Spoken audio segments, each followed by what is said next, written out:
2019 లెక్కల ప్రకారం చూసుకుంటే అప్పుడు జనసేనకి 2 నుంచి అన్ని నియోజకవర్గాల్లో దాదాపు 2-3% ఓటింగ్.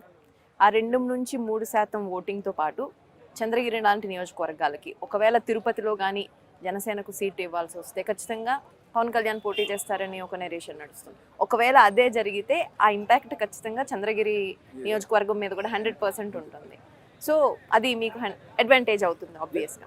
100% పవన్ కళ్యాణ్ గారు నిలిస్తే కానీ గ్రౌండ్ లో నిజంగా అంతే సాఫీగా ఓట్ ట్రాన్స్ఫర్ జరిగే సిచ్యువేషన్స్ కనిపిస్తున్నాయా జనసేన టీడీపీ?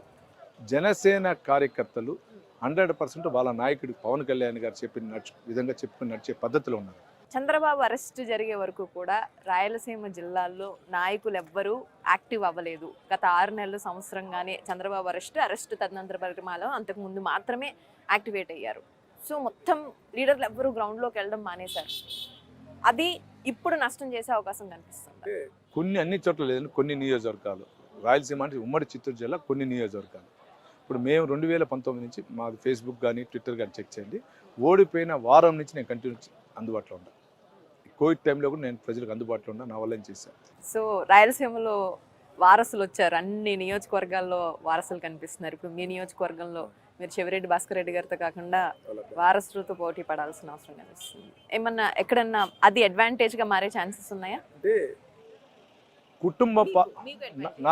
నాకు అడ్వాంటేజ్ వారసుడు వచ్చినా ఆయన వచ్చినా నాకంతా ఒకటే అండి.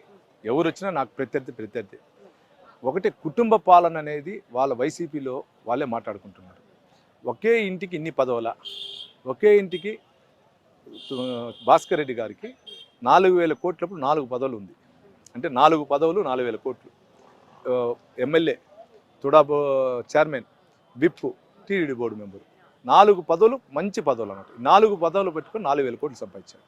ఆ టైంలోనే ఆయన కుటుంబంలో వాళ్ళ అబ్బాయి ఎంపీపీ,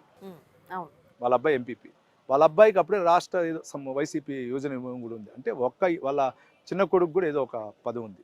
అంటే ఒక కుటుంబానికి ఎన్ని పదవులు అనేది వైసీపీ నాయకుల్లో ఉంది, ప్రజల్లో ఉంది. నాకు ప్రత్యర్థిగా భాస్కర్ రెడ్డి ఉన్నా ఒకటే, వాళ్ళ కుటుంబం ఎవరున్నా